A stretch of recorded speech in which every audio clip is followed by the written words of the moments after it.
Hello everyone, this is Nitpicking Nerd and this is my review of the book of Boba Fett. And in my opinion, there are a lot of good things in the show. There are a lot of scenes I liked, a lot of great moments, a lot of good visuals.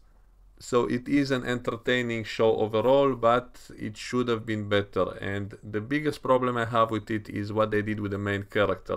He basically feels like a completely different character of how it should have been. What's the point of making it about Boba Fett when the character himself doesn't seem anything like what he was supposed to be? So that's probably the biggest problem I have with it. I think it would have been so much better if the Mandalorian was simply about Boba Fett. Make that character Boba Fett, it would make so much more sense, it would flow so much better with the old movies, it would make sense to give him a redemption arc, which would start with him pitying that baby and not wanting to kill it, and then being on the run from the other bounty hunters and all of that. That could have been so great. And the fact that he never reveals his face through most of the show, that could have been so much fun to postpone the face revelation until later. And maybe with younger stunt doubles inside the suit, they could do all the crazy action scenes they wanted without being limited by the age of the actor. And so it could have been so much better if The Mandalorian was simply the sequel of the Boba Fett story.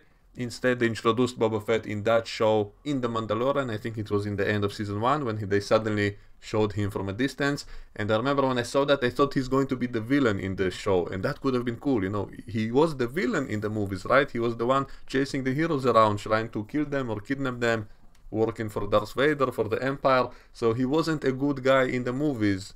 He was a bad guy, and I'm fine with redeeming him, but that should be done kind of gradually in a believable way. By the way they did it here, is that he came out of the Sarlacc pit and he suddenly is a nice guy, the best guy in the whole galaxy. Like, he loves all the animals, he loves the sand people, he wants to give everyone a job, he wants to end poverty on Tatooine. I'm like, since when is this guy such a saint? Like, when did that happen? They never really explained that, they didn't develop it, and he has flashbacks of his childhood from the prequels, and he's such a sensitive, nice guy. And I'm like, where is that badass that we want to see? Like, make him a little bit evil, that will be fun. Like, have him kill a few bad guys, like, do something. Like, he doesn't want to kill anyone, he gives everyone a job, he wants peace in the galaxy. He's like a Space Gandhi kind of character, and he, dances with wolves, he becomes one of the tribe, the leader of the tribe, of the sand people who got massacred by that train, who makes that same sound that Obi-Wan in the Blu-ray did when he wants to scare the sand people. He made such a silly scream, which was, I guess, a bad imitation of that hovering train which went through the sand people's territory and slaughtered them maybe for a long while. So that was kind of funny. There are some, as I said, good moments in the show, some funny moments, some little inside jokes, a lot of attention to detail and all of that. They made a similar joke in The Mandalorian when there was that giant monster that made the same sound that Obi-Wan did in the original Star Wars when he scared off the sand people. So it actually makes sense that they are scared of all kinds of things on the planet, and Obi-Wan knows those things as well, so he makes imitations. And it's funny how they basically put in these shows all the different versions of the sound he makes when he scares them off as different things that they would be scared of. So that is kind of a funny joke, I do like it, but there are things that don't make any sense. Why is there a floating train going over Tatooine? Don't they simply have starships? Why do they need to have a train going from one place to the other when they have flying ships all over the place? Doesn't really make much sense. I guess it was needed. They simply wanted to do like, a western kind of movie set on Tatooine, and so you have train heist, you have the sand people like Indians, you have the town sheriff, they did that kind of stuff back in The Mandalorian. I keep coming back to The Mandalorian because The Mandalorian, I think, was so much better done and so much more interesting and fun in the way they did everything. And so when Boba showed up in that show, I was so excited because, they showed him looking from a distance and he looked like a villain. I thought, oh, he's going to be fighting him at some point, like they're going to be both dressed like Mandalorians and fighting each other, so he's like a darker version of the Mandalorian character. And I thought he's a smart character because he allows that guy to wear his own armor and he simply observes from the side, because maybe he allows it deliberately to see who will come for him, that maybe he wants to use that guy as a scapegoat, as a target for those who want to come after him, and so that's why he observes from a distance and all of that. But in the end, no, it's simply because he lived with the sand people for a while, so he was a member of their tribe and he simply forgot about his armor, and then he just happened to see the Mandalorian with his armor riding by, and then he became a good guy in the Mandalorian itself. which I was okay with because it was still kind of cool to see him again, even though he was a little bit fat and didn't fit in the armor. But I explained it to myself by saying, okay, a few years passed, we don't know exactly how long, and maybe he did got redeemed some other way, and so on. But now the show is showing us everything, and they show us that he comes out of the Sarlacc pit, suddenly looking much fatter than he was before he fell down it, and then his armor is stolen by the Jawas, and he gets abducted by the Sand People, who abused him for a while, and for some reason he forgave them after that. He never took revenge. He was never angry about them dragging him through the desert after he was almost eaten alive, with his skin being peeled off, and they drag him through the desert and tie him up. But then after that, he loves them. Suddenly he's one of their own, and he wants to save them and all of that, which was kind of odd, and he simply forgives everyone. Anyone who behaves to him in a nasty way in the show, instead of killing him like you would expect from a badass, instead he forgives everyone. He wants to make everyone love him. I'm like, am I watching the same character that was supposed to be a villain before? Like, when exactly did he switch so much in his mentality? Like, why being digested by the Sarlacc suddenly made him such a nice guy? Like, I'm okay with humanizing him and making him more sympathetic and making the audience care about him, but they went way too far in the other direction. Like, they basically made him a space saint, a space Jesus, a space Gandhi, with absolutely no explanation, no build-up. Suddenly he's a nice guy. Suddenly he decided it's not worth it to be a bounty hunter. Now he wants to rule Tatooine, and to rule with respect and be a fair leader, and he gives everyone a job.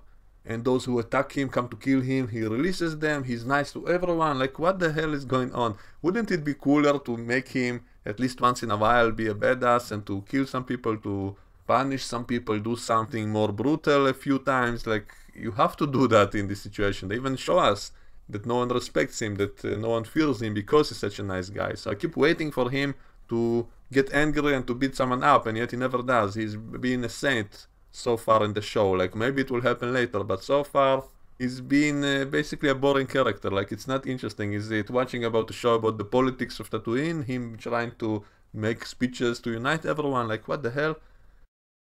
And there were some good moments. Again, I say not everything is bad in the show. There was that train heist, which was kind of funny. It's basically a western on Tatooine, and it was funny that even the droid that is running the train is looking exactly like those mechanics that drove the old trains and all of that. And there was that funny scene when he goes to Jabba's palace, and there are those droids in the kitchen. One of them, I think, is exactly the same one who we saw in Return of the Jedi, and one of the other droids is like a cook, the chef, and he cuts up vegetables with a bunch of arms with knives, and then when Boba encounters him, he kind of raises the knives in a way that I think is deliberately a homage to General Grievous. So that was pretty funny. So there are a lot of really good moments in the show. That's why the show overall is still entertaining, but there's also so much missed opportunity, so much missed potential, and some strange choices they made with the characters. And also the show overall, it's entirely set on Tatooine so far, and that also makes it less interesting than The Mandalorian, which at least went to different planet. Like, almost every episode he would go to a completely different planet with a completely different kind of look and aesthetics. So it's like Star Trek. Each time you go to a different environment, a different civilization, with entirely different kind of adventures each time. You never know what you're going to get the next episode. And yet this show is entirely set on Tatooine so far, and it's the same things we saw before. It's member berries again and again, the same exact stuff. And sometimes it's fun, sometimes I do appreciate the attention to detail. So it's not bad. I do like a lot of things in it, but sometimes it's just kind of boring. And also some weird choices, like that gang with the bikes that are all colorful and they're like Borg drones with implants. It's like a gang of punk teenagers who think it's cool to have droid parts instead of parts of their body. So it's like, you know, kids doing tattoos and earrings, only it's droid parts. And so they're turning themselves into Borg drones because they think it's cool and nice. And they seemed so out of place in the show. Like, what the hell are they doing on Tatooine? If it was a completely different planet, I would be okay with that. But suddenly they revealed that on Tatooine there are all these strange gangs of punk teenagers, and they're basically criminals, and they steal some water from some guy who comes to Boba to complain, and then instead of punishing them, he simply recruits them, and now they're working for him. And so all kinds of strange choices in the show, all kinds of things which don't fit together well. And you know, that whole idea of treating people with respect and all of that, I would be fine with that. I like that message, but they're kind of doing it too quickly, too forcefully, too illogically, too stupidly, and so it all seems kind of unfitting to the character. Like, I would be okay with him learning these lessons over time, like show him learning why it's better that way and then him doing it, and not right away knowing, you know, that's the best way, and then the show says that's not the best way because of that things don't work out, because he's being too nice and all of that. So what's the message exactly? So I don't like what they did with the main character. I think that's the biggest problem in the show. And the fact that the whole show is just set on one planet when you have a whole galaxy to play with. It's a show about Star Wars and yet it's all in the same place all the time. That seems like a missed potential as well. And the whole idea of it being like a western, and so no one uses advanced technologies. So people fight with swords, with sticks, when you have blasters. It doesn't really make much sense. And that kind of damages my suspension of disbelief a little bit. Because when you live in a galaxy with blasters and shields, and then you want to rule a whole planet, and then you go around even without your helmet on, what's stopping someone from sniping you with a blaster from a distance? Doesn't really make any sense. And so all kinds of things like that could have been and should have been done much better in my opinion. So that's it for now. I guess we'll wait and see where it goes. Let me know what you think and we can discuss all of this in the comments below, and I will see you all next time. Bye bye.